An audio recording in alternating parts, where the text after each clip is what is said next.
Assalamualaikum warahmatullahi wabarakatuh, teman-teman semua. Selamat berjumpa kembali bersama saya di kanal Suara Kaki Lima. Apa kabar? Pada sehat, Mbok?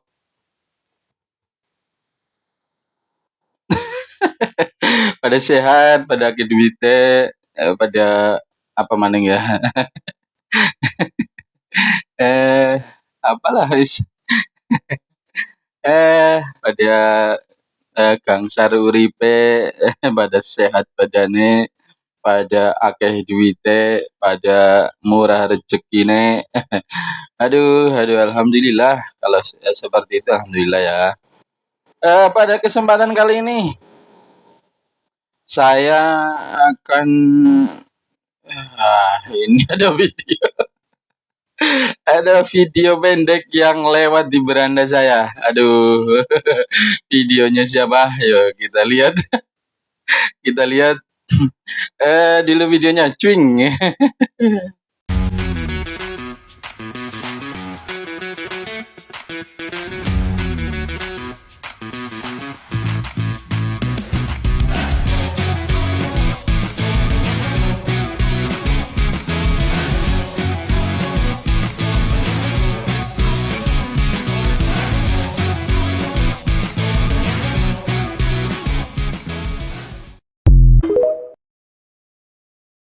Teman-teman, udah lihat videonya? Aduh, aduh. Kakang Adiana Pitupulu. Halo Om, apa kabar? Om Adian, sehat Om?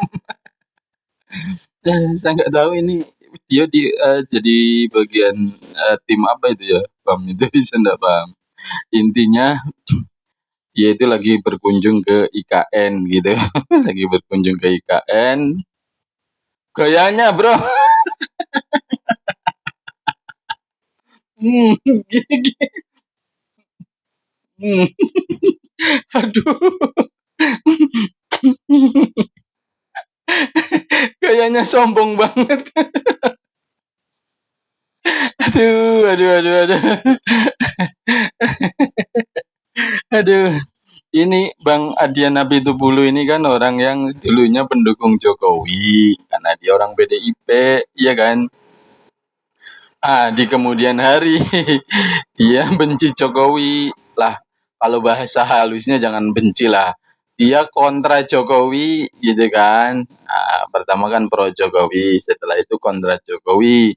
Kenapa? Karena Jokowi dianggap berkhianat kepada partainya, yaitu PDIP. Mungkin waktu itu Jokowi itu udah kesel banget, udah enak, udah gedeg banget sama itu, sama Mbah Mega gitu. Kenapa gedeg? Mbah Mega itu kalau ngomong nyakitin, bukan nyakitin hatinya Jokowi saja, tapi nyakitin hati rakyat Indonesia.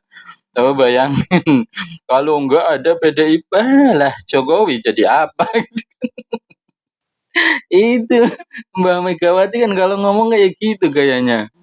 Makanya mungkin ya Pak Jokowi akhirnya memutuskan untuk tidak lagi berada di PDIP. Aduh, aduh, aduh, aduh. Nah ini jadi bumerang, jadi apa sih namanya ya? Jadi kesalahannya partai PDIP ini. Kenapa demikian? Karena setelah itu partainya turun pendapatan suaranya, kok pendapatan, perolehan suaranya turun gitu kan. Nah, saya belum tahu, ini Bang Adian sebelumnya pernah ke IKN apa belum ya? Dulu waktu masih pro-pronya ini dengan Jokowi.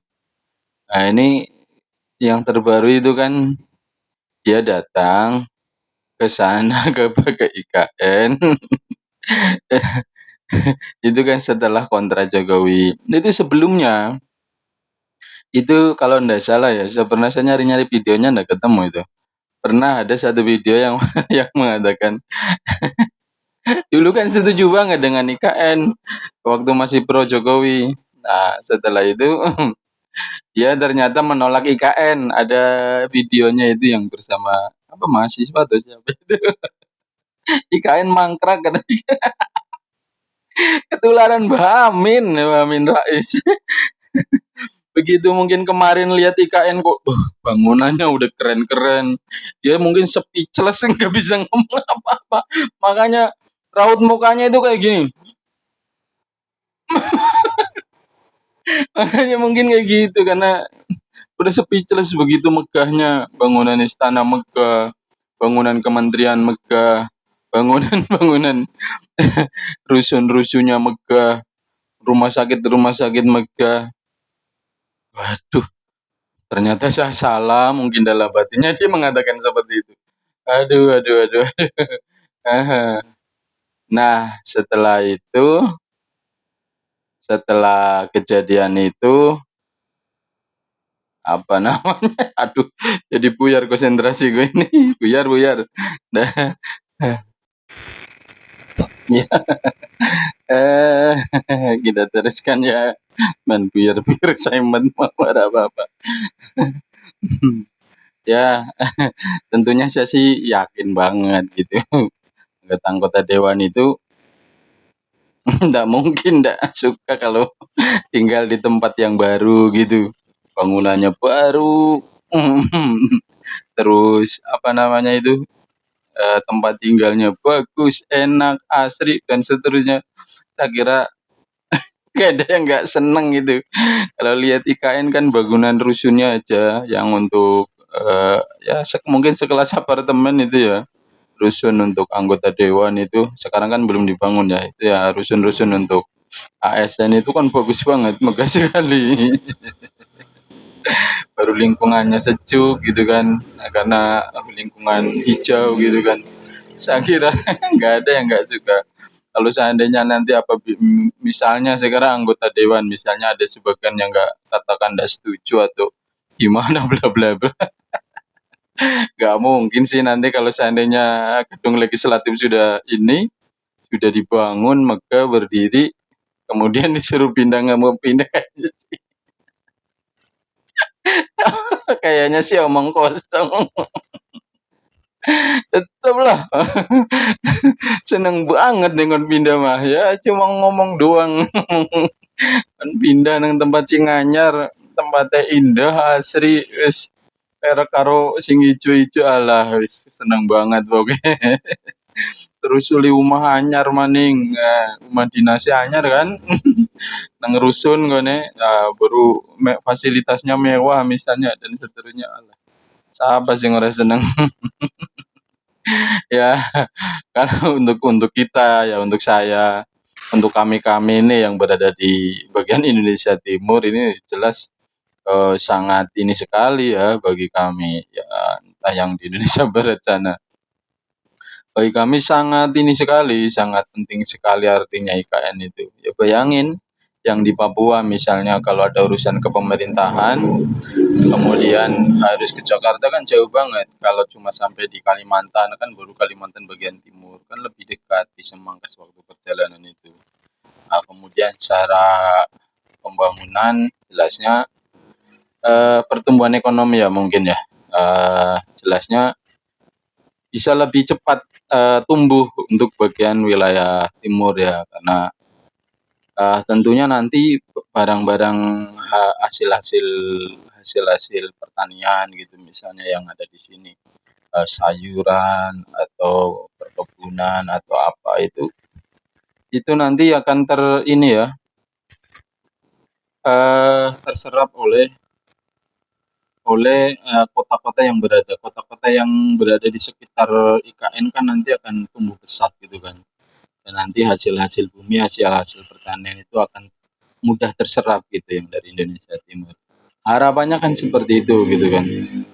Sekarang aja kan sudah kerasa banget gitu, ada program hilirisasi yang lalu itu termasuk itu kan berdampak sekali untuk Indonesia Timur karena, beberapa, tempat di Indonesia Tengah aja pabrik-pabrik hilirisasi itu udah didirikan hingga menyerap banyak sekali tenaga kerja dan disitulah ketika banyak tenaga kerja kan berarti banyak logistik-logistik yang berupa misalnya apa namanya untuk kebutuhan konsumsi itu kan dari hasil pertanian apa semua itu kan bisa terserap di perusahaan-perusahaan tersebut, sehingga para petani itu nggak khawatir akan tanamannya itu nggak laku gitu kan. Para petani tetap harga-harganya bisa stabil gitu kan. Oh jadi ke situ-situ sih ngomong. Aduh, oke. Jadi itu suara kami ya rakyat kecil seperti itu. Ya, mudah-mudahan ini KN terus berjalan terus lancar sampai bisa sesuai dengan target-targetnya gitu kan, sehingga ketika pada masanya nanti bisa cepat difungsikan dan pemerintahan bisa berjalan lancar di IKN. Oke, sekian saja. Kita berdoa sama-sama mudah-mudahan negeri ini tetap menjadi negeri yang utuh, aman, damai, tentram, sejahtera. Kemudian di apa namanya dibangkitkan, diutus oleh Tuhan orang-orang yang pemimpin-pemimpin yang adil dan amanah, kemudian dijauhkan dari mara bahaya dan bencana, kemudian dijauhkan dari orang-orang yang hendak menghancurkan negeri ini, mengacaukan negeri ini. Orang-orang yang hendak mengacaukan negeri ini semoga dibinasakan, dihancurkan oleh Allah Subhanahu wa taala. Sekian saja. Assalamualaikum warahmatullahi wabarakatuh.